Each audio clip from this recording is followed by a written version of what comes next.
ओम शांति। आज 13 तारीख के बाबा के महावाक्य हैं। बाबा ने कहा, मीठे बच्चे, ये गॉड फादरली वर्ल्ड यूनिवर्सिटी है। मनुष्य से देवता, नर से नारायण बनने की ये विश्वविद्यालय है। मनुष्य से देवता, नर से नारायण बनने का जब ये निश्चय पक्का हो तब तुम ये पढ़ाई पढ़ सको। हम रोज मुरली क्यों सुनते हैं? ताकि हमारे कर्म जो है वो देव समान बने और हम आत्माएं फिर से देवी पद को प्राप्त करें। प्रश्न है आज की मुरली से, मनुष्य से देवता बनने के लिए तुम बच्चे इस समय कौन सी मेहनत करते हो? मनुष्य से देवता बनने के लिए तुम बच्चे इस समय कौन सी मेहनत करते हो? उत्तर है, आँखों को क्रिमिनल से सिविल बनाने की, दृष्टि को शुद्ध बनाने की, साथ साथ मीठा बनने की। सतयुग में तो आंखें हैं ही शुद्ध, दृष्टि शुद्ध है। वहाँ ये मेहनत नहीं होती। यहाँ पतित शरीर, पतित दुनिया में तुम बच्चे आत्मा भाई भाई हो, ये निश्चय करके आँखों को शिविल बनाने का पुरुषार्थ कर रहे हो। आज की मुरली से दूसरा प्रश्न है, भक्तों की किस एक बात से सर्वव्यापी की बात गलत हो जाती है? कौन सी बात से कि भगवान सर्वव्यापी नहीं है? क्योंकि भगत ही कहते हैं ना भगवान सर्वव्यापी है। तो बाबा कहते हैं ऐसी कौन सी बात भगत कहते हैं जिससे ये सिद्ध हो कि भगवान कण कण में नहीं है? उत्तर है, कहते हैं, हे बाबा, जब आप आएंगे तो हम आप पर वारी जाएंगे। जब आप आएंगे तो हम आप पर बलिहार जाएंगे। तो आना सिद्ध करता है कि वो यहाँ नहीं है। कहते ना भगवान अवतार लेंगे। अब अवतार तो ऊपर से ही लेते हैं। अब अवतार लेंगे इसका मतलब यहाँ नहीं है, तभी तो अवतार लेंगे ना। ओम शांति। बाबा रूहानी बच्चों से पूछते हैं कि अपने आत्मा के स्वधर्म में बैठे हो? ये तो जानते हो कि एक ही बेहद का बाबा है जिसको सुप्रीम रूह या परमात्मा कहते हैं। परमात्मा है भी जरूर, परम पिता है ना। परम पिता माना परमात्मा। ये बातें तुम बच्चे ही समझ सकते हो। 5000 वर्ष पहले भी ये ज्ञान तुम सबने ही सुना था। तुम जानते हो आत्मा बहुत छोटी सूक्ष्म है, उनको इन आँखों से देखा नहीं जाता है। ऐसा कोई मनुष्य नहीं होगा जिसने आत्मा को देखा होगा। हाँ, देखने में आ सकती है, परंतु दिव्य दृष्टि से, और वो भी ड्रामा के प्लान अनुसार। भक्ति मार्ग में भी इन आँखों से कोई साक्षात्कार नहीं होता है। दिव्य दृष्टि मिलती है जिससे चेतन में देखते हैं। दिव्य दृष्टि अर्थात चेतन में देखना। आत्मा को ज्ञान के चक्षु मिलते हैं। बाबा ने समझाया है, बहुत भक्ति करते हैं जिसको नोदा भक्ति कहते हैं। जैसे मीरा को साक्षात्कार हुआ तो डांस करती थी। मीरा बहुत एक नंबर की भगत थी। वैकुंठ तो उस समय था ही नहीं। मीरा को 500-600 वर्ष हुआ होगा। जो बीत गया है वो दिव्य दृष्टि से देखा जाता है, मीन्स बुद्धि से देखा जाता है। हनुमान, गणेश आदि के चित्रों की बहुत भक्ति करते करते उसमें जैसे लय हो जाते हैं। भल दीदार होगा, परंतु उससे कोई मुक्ति नहीं मिल सकती है। मुक्ति, जीवन मुक्ति का रास्ता बिल्कुल न्यारा है। एक बारी एक भगत मिला था तो उसने बताया कि मुझे जो है 2 दिन पहले ही भोलेनाथ के दर्शन हुए। अच्छा, फिर क्या बात हुई है तुम्हारी आपस में? कहते बात कुछ नहीं हुई, उन्होंने ऐसे हाथ किया आशीर्वाद वाला और वो अंतर ध्यान हो गए। तो फिर तो मैंने कहा तुम्हें तो घाटा हो गया। क्यों घाटा हो गया? अरे वो आए और चले गए, तुम्हारी बात ही नहीं हुई। अब देश का प्रधानमंत्री आए तुम्हारे सामने और सीधा चला जाए, तुम कोई बात ही ना करो और इसमें ही खुश हो जाओ कि ओहो प्रधानमंत्री से मुलाकात हुई, तो उससे फ़ायदा क्या हुआ तुम्हें? फ़ायदा तो हुआ ही नहीं ना। आप उससे मिलते, उससे कोई बात करते, कोई वरदान लेते, मुक्ति जीवन मुक्ति का लेते, फिर तो कोई फ़ायदे वाली बात होती है ना। तो बाबा कहते हैं उनसे फ़ायदा नहीं होता है, मुक्ति जीवन मुक्ति का रास्ता तो न्यारा है और भक्ति करने से कोई मुक्ति नहीं होने वाली है। ये तो बात सच्ची है। क्यों? क्योंकि भक्ति में बस कर्म कांड टाइप चलता रहता है, खुद को सुधारने की तो मेहनत नहीं करते ना, वही निंदा स्तुति एक दूसरे की करते रहते हैं। तो ऐसों की मुक्ति करके परमात्मा भी क्या करेगा? हम्म? तो बाबा कहते हैं भारत में भक्ति मार्ग में ढेर मंदिर होते हैं, वहाँ शिवलिंग भी रखते हैं, कोई छोटा बनाते हैं कोई बड़ा बनाते हैं। अभी तुम समझते हो जैसे तुम आत्मा हो वैसे वो सुप्रीम आत्मा है, साइज एक ही है। कहते भी हैं हम सब भाई हैं, आत्माएं सब भाई भाई हैं।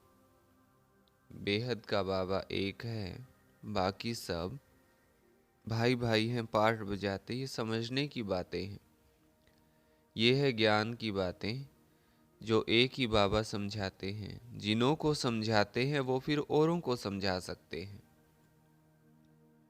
पहले पहले एक ही निराकार बाबा समझाते हैं, उनके लिए फिर कह देते सर्वव्यापी है, ठीकर भीतर में है। ये तो सही बात नहीं है ना। एक तरफ कहते परमात्मा जब आप आएंगे तो हम आप पर बलिहार जाएंगे, कुर्बान जाएंगे। ऐसे थोड़े ही कहते हैं कि आप कण कण में हो। कहते हैं आप आओगे तब हम आप पर बलिहार जाएंगे। तो इसका मतलब यहाँ नहीं है ना, मेरे तो आप दूसरा ना कोई, ये भी बात कहते हैं। तो ज़रूर उनको याद करना पड़े ना। ये बाबा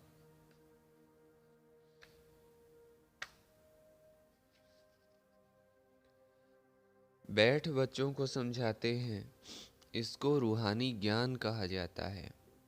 ये जो गाया जाता है आत्माएं परमात्मा अलग रहे बहुकाल, इसका हिसाब भी समझाया है। बहुकाल से अलग तुम आत्माएं रहती हो, अब बाबा के पास आए हो राजयोग सीखने। बाबा तो ये शब्द हम नहीं पढ़ेंगे, हम ऐसे समझेंगे बाबा हमारा साथी है। बड़े आदमी जब सिग्नेचर माना हस्ताक्षर करते हैं तो नीचे लिखते हैं ओबीडिएंट सर्वेंट, तुम्हारा सेवाधारी, वफादार सेवाधारी। बाबा सब बच्चों का साथी है। कहते हैं बच्चे मैं तुम्हारा साथी हूँ, तुम कितना हुज्जत से बुलाते हो कि भगवान आओ, आकर हम पतितों को पावन बनाओ हैं। बाबा को बाबा हमारा साथी ही कहेंगे। वैसे हिंदी में सर्वेंट को क्या कहेंगे? नौकर कहेंगे। पर भगवान को नौकर तो नहीं कह सकते ना। तुम कितना हुज्जत से बुलाते हो कि भगवान आओ, आकर हम पतितों को पावन बनाओ। पावन होते ही है पावन दुनिया में, ये समझने की बातें हैं।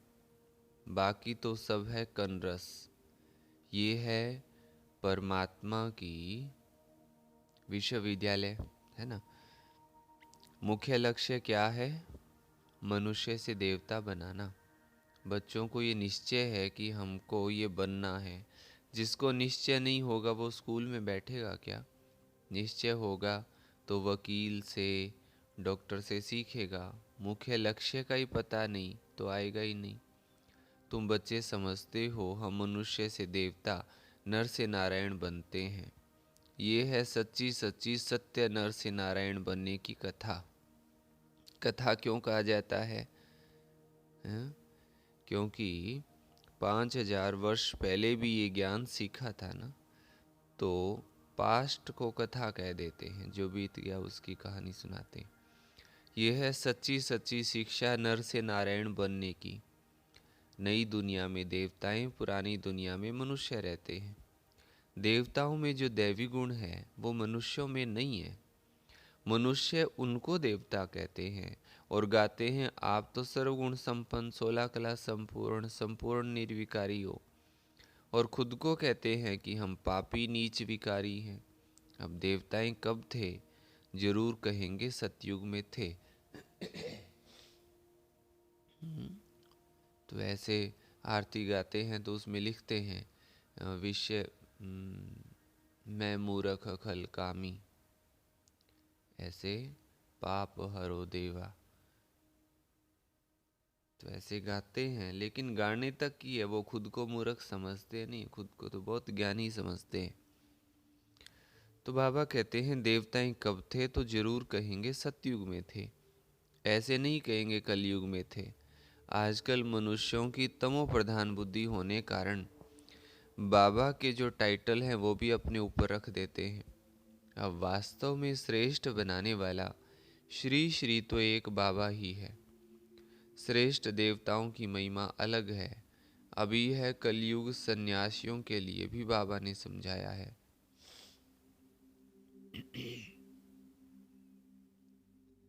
एक है हद का सन्यास और दूसरा है बेहद का सन्यास। वो लोग तो कहते हैं हमने घर बार आदि सब छोड़ा है, परंतु आजकल तो देखो लखपति बन बैठे हैं। सन्यास माना सुख का त्याग करना। सन्यासी कहने में आते हैं, साधु सन्यासी हैं, लेकिन कोई सन्यास वाला तो बात ही नहीं है, इतना सुख के साधन है। मैंने सुना है जब किसी के घर में साधु सन्यासी रुकते हैं कथा करने तो इतने फल और क्या क्या चीज़ें मांगते रहते हैं, बात मत पूछो। खुद के लिए पर्सनली, खुद के पेट के लिए। तो सन्यासी कहाँ हुए? तुम बच्चे बेहद का सन्यास करते हो क्योंकि समझते हो कि ये पुरानी दुनिया खत्म होने वाली है, इसलिए इनसे वैराग्य करते हैं। वो लोग तो घर बार छोड़ फिर अंदर घुस आए हैं। अभी पहाड़ियों आदि पर गुफाओं में नहीं रहते हैं, कुटिया बनाते हैं तो भी कितना खर्चा करते हैं। वास्तव में कुटिया पर कोई खर्चा थोड़ी लगता है, बड़े बड़े महल बनाकर रहते हैं। आजकल तो सब तमो प्रधान है। अभी है ही कलयुग। सतयुगी देवताओं के चित्र नहीं होते तो स्वर्ग का नाम निशान ही गुम हो जाता। तुमको समझाया जाता है अब मनुष्य से देवता बनना है। आधा कल्प भक्ति मार्ग की कथाएं हैं, सुनकर सीढ़ी नीचे उतरते आए हो। फिर 5000 वर्ष के बाद एक्यूरेट वही ड्रामा रिपीट होगा। बाबा ने समझाया भी है, किसको ऐसे कहना नहीं है कि भक्ति को छोड़ दो। ज्ञान आ जाता है तो भक्ति आप ही छूट जाती है। हाँ? कहते हैं ब्रह्मा कुमारियाँ पूजा पाठ छुड़ा देती हैं, ये कर देती वो कर देती, ऐसा कुछ नहीं है। ब्रह्मा कुमारियाँ क्यों छुड़ाएंगी? उनको क्या मतलब है तुम्हारी पूजा पाठ से? वो तुम्हारी कर्म कहानी है, तुम्हारी खुद की आदत है, संस्कार हैं, जो भी है, तो आप करो जो आपको करना है। तो हमें क्या लेना देना है? तो बाबा कहते हैं ज्ञान जब समझ में आता है, समझते हैं हम आत्मा हैं। अब बेहद के बाबा से हमको वर्षा लेना है। पहले बेहद के बाबा की पहचान चाहिए। ये निश्चय हो गया तो फिर हद के बाप से बुद्धि निकल जाती है। ग्रस्त व्यवहार में रहते बुद्धि का योग बाबा के साथ लग जाएगा। रहो घर गृहस्थ में, ऐसे नहीं कोई आश्रम में आकर के बैठ जाना है। यहाँ कहाँ बैठेंगे इतने सारे जने? तो रहना घर गृहस्थ में है, लेकिन याद मन से उस परमात्मा को करना है। बाबा खुद कहते हैं शरीर निर्वार्थ कर्म करते बुद्धि में बाबा की याद रहे। बुद्धि में याद रहे एक बाबा की, देहधारियों की याद ना रहे। वो है जिस्मानी यात्रा, ये है तुम्हारी रूहानी यात्रा। इसमें धक्का नहीं खाना है। भक्ति मार्ग है ही रात, धक्का खाना पड़ता है। यहाँ धक्के की बात ही नहीं है। याद करने के लिए बैठता नहीं है। याद करने के लिए कोई बैठता नहीं है। भक्ति मार्ग में कृष्ण के भगत चलते फिरते कृष्ण को याद नहीं कर सकते हैं क्या? दिल में तो उनकी याद रह जाती है ना। एक बार जो चीज़ देखी जाती है तो वो चीज़ याद रहती है। तो तुम घर बैठे शिव बाबा को याद नहीं कर सकते हो क्या? ये है नई बात है। बाबा कहते घर बार छोड़ने की बात थोड़ी है, घर बैठ करके भी तो बाबा को याद कर सकते हो। कृष्ण को याद करना ये पुरानी बात है, और घर में बैठ करके ही याद करना है। यहाँ आकर के बैठ गए और याद घर की आती रहे, हाँ मेरे बच्चे हैं, मेरे ये है वो है, तो फिर यहाँ बैठने का भी फ़ायदा क्या हो जाता है। वो एक कहानी सुनाते हैं ना मोह की। एक दादा और पोता था, आपस में लड़ाई होगी। दादा पोते को बहुत प्यार करता था। अब एक दिन उनकी आपस में लड़ाई होगी, पोते ने पिटाई कर दी दादा की। अब दादा को भी बड़ा गुस्सा आया, मैं तो इतना प्यार करता हूँ इसको और इसने मेरे साथ ऐसा कर दिया। तो दादा ने क्या किया, घर छोड़ दिया। कोई साधु जा रहा था, साधु को कहता मुझे भी साथ ले चलो, इस दुनिया में क्या है, कोई किसी का नहीं है, ये है वो है। साधु कहता देख साथ चलना है तो फिर चलना, वापस मत मुड़ना रास्ते में। तो वो दादा कहता नहीं नहीं मैं पक्का चलूँगा साथ में, वापस नहीं मुड़ने वाला हूँ। साधु ने बहुत कहा देख ले सोच ले, ये है वो है। वो कहता पक्का देख लिया सोच लिया। चल पड़े दोनों जने। चलते चलते कोई 2-1 घंटे बीते होंगे तो इस दादा का मन घूमना शुरू हो गया। मन क्या घूमता है, फिर क्या हो गया, बच्चे ने 2 थप्पड़ मार ही दिए तो बच्चा है, उसको क्या समझ है। अब फिर यूं समझे नहीं नहीं नहीं क्यों मार दिया, ऐसा कैसे मार दिया, ये है वो है। फिर बेचारा मन को ठीक करे। चलते चलते दोपहर हुई, बस दोपहर तक तो उसकी अंत आ गई समझ लो। फिर वो कहता अच्छा महात्मा जी मैं जाता हूँ। महात्मा कहता अरे कहाँ जा रहे हो, कहते मैं वापस जाता हूँ। अरे तुम तो कहते थे मैं वापस नहीं मुड़ूंगा, अब कैसे मुड़ गए। तो दादा ने वापस गुस्से से कहा मैं उसका दादा, वो मेरा पोता, वो मुझे मारे पीटे जो मर्जी करे, तुम कौन होते हो बीच में आने वाले, मैं तो जाऊंगा। और ऐसा करके वो वापस आ गया। तो बाबा के ऐसा भी नहीं चाहिए कि उनको याद आता रहे घर का।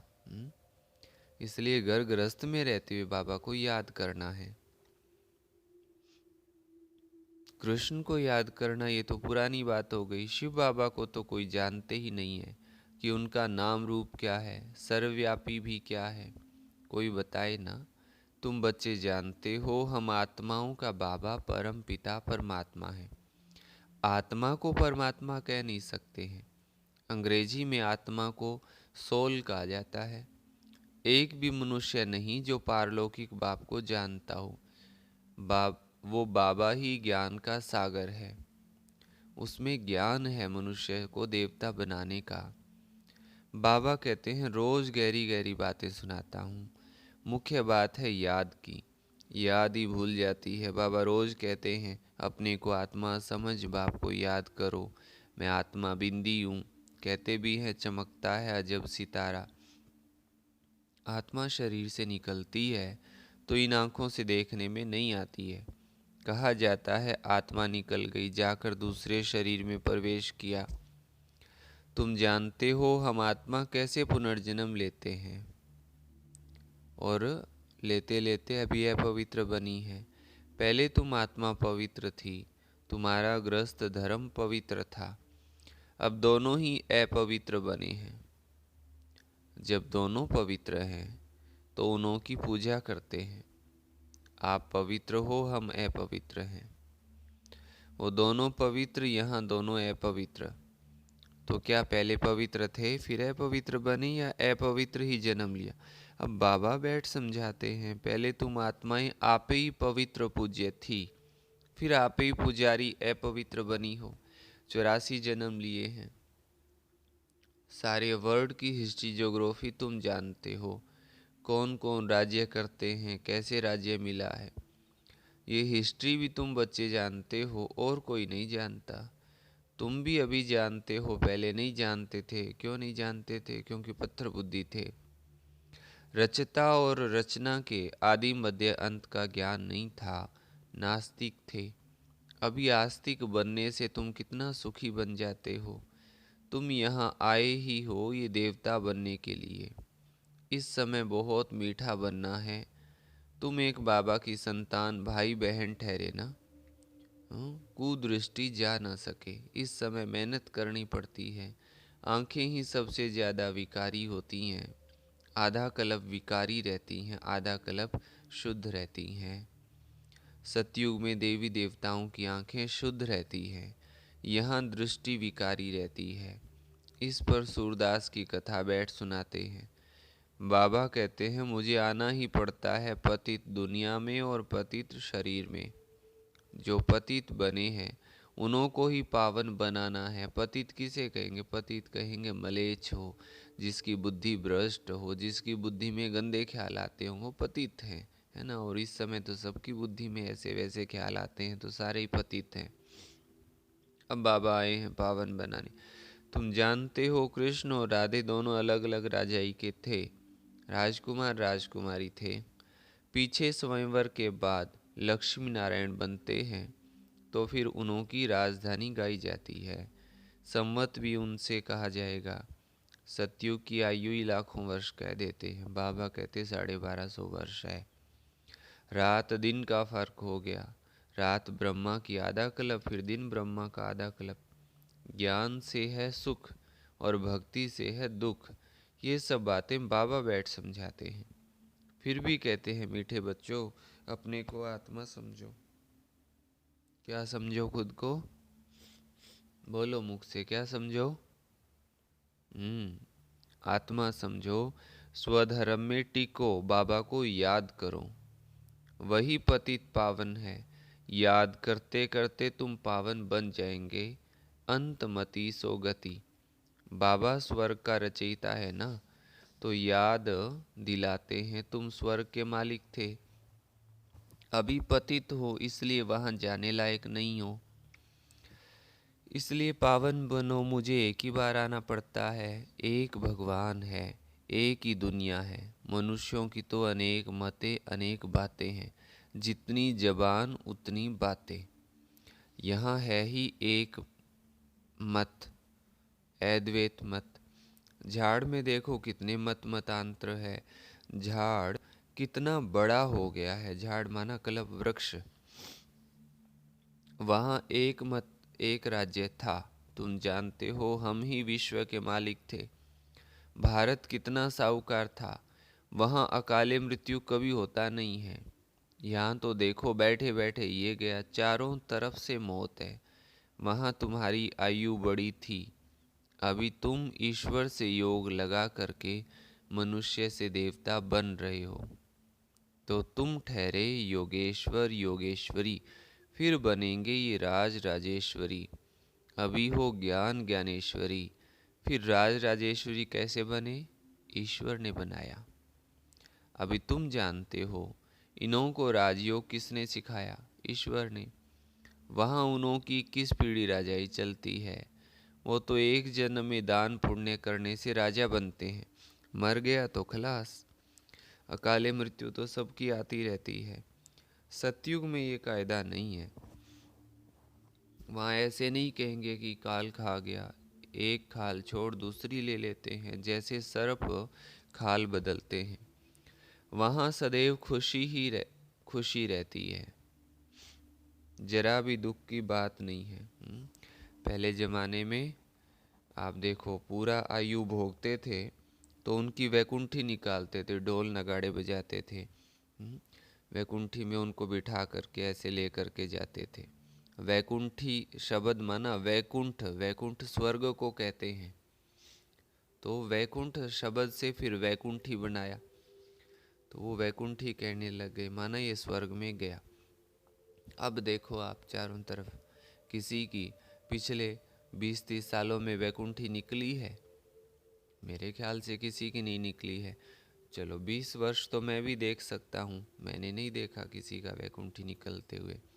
तो क्यों? क्योंकि मौत है ना चारों तरफ, अकाले मृत्यु है, तो दुख है। सतयुग में दुख की बात नहीं होती है। तुम सुख धाम का मालिक बनने के लिए अभी पुरुषार्थ कर रहे हो। अच्छा, मीठे मीठे सिकी लधे बच्चों प्रति माता पिता बाप दादा का याद प्यार और गुड मॉर्निंग। रूहानी बाप की रूहानी बच्चों को नमस्ते।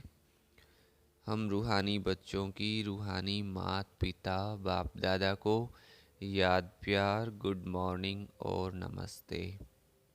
धारणा के लिए मुख्य सार है, इस पुरानी दुनिया से बेहद का संन्यास करना है। शरीर निर्वाह अर्थ कर्म करते रूहानी यात्रा पर रहना है। पुरानी दुनिया से बेहद का संन्यास करना है, काम धंधा करते भी रूहानी यात्रा पर रहना, मन बाबा को याद करना मन ही मन। सेकंड पॉइंट है, पुरुषार्थ करके आँखों को शिविल शुद्ध बनाना है, जरूर बनाना है। मुख्य लक्ष्य बुद्धि में रख बहुत बहुत मीठा बनना है। वरदान दिया बाबा ने, हर कदम में पद्मों की कमाई जमा करने वाले समझदार ज्ञानी तू आत्मा भव। समझदार ज्ञानी तू आत्मा वो है जो पहले सोचता है फिर करता है। जैसे बड़े आदमी पहले भोजन को चेक कराते हैं फिर खाते हैं, तो ये संकल्प बुद्धि का भोजन है, इसे पहले चेक करो फिर कर्म में लाओ। संकल्प को चेक कर लेने से वाणी और कर्म स्वतः समर्थ हो जाएंगे, और जहाँ समर्थ है वहाँ कमाई है। तो समर्थ बन, हर कर्म अर्थात संकल्प बोल और कर्म में पद्मों की कमाई जमा करो। यही ज्ञानी तू आत्मा का लक्षण है। स्लोगन है, बाबा और सर्व की दुआओं के विमान में उड़ने वाले ही उड़ता योगी हैं। बाबा और सर्व की दुआओं के विमान में उड़ने वाले ही उड़ता योगी हैं। अच्छा, ओम शांति। ये थी बाबा की आज की मुरली। अभी आज की मुरली के पॉइंट रिपीट कराएंगे।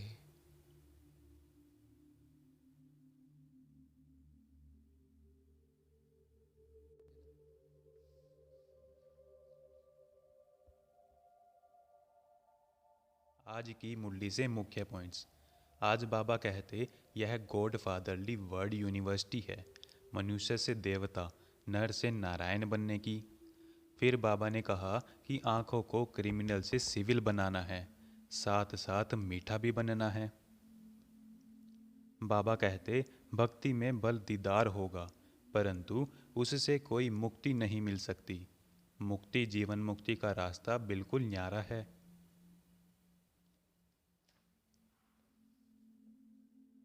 फिर बाबा ने कहा कि वास्तव में श्रेष्ठ बनने वाला श्री श्री तो एक बाप है। तुम बच्चे बेहद का संन्यास करते हो क्योंकि समझते हो कि यह पुरानी दुनिया खत्म होने वाली है, इसलिए तुम्हें इनसे वैराग्य है। बाबा कहते कि अब बेहद के बाप से हमको वर्षा लेना है, तो पहले पहले बेहद के बाप की पहचान चाहिए। बाबा कहते कि बाबा कहते कि शरीर निर्वाह अर्थ कर्म करते बुद्धि से बाप को याद करो, देहधारियों को याद ना करो। बाबा ने कहा कि एक भी मनुष्य नहीं जो पारलौकिक बाप को जानता हो। वह बाप ही ज्ञान का सागर है, उनमें नॉलेज है मनुष्य को देवता बनाने की। बाबा कहते कि मीठे बच्चों अपने को आत्मा समझो, स्वधर्म में टिको, बाप को याद करो। अभी तुम ईश्वर से योग लगाए मनुष्य से देवता बन रहे हो। आज का वरदान, हर कदम में पद्म की कमाई जमा करने वाले समझदार ज्ञानी तू आत्मा भव। आज का स्लोगन, बाप और सर्व की दुआएं के विमान में उड़ने वाली ही उड़ती योगी है। सोमान। आज का स्वमान, बाप और सर्व की दुआओं के विमान में उड़ने वाले ही उड़ता योगी है। अच्छा, ओम शांति।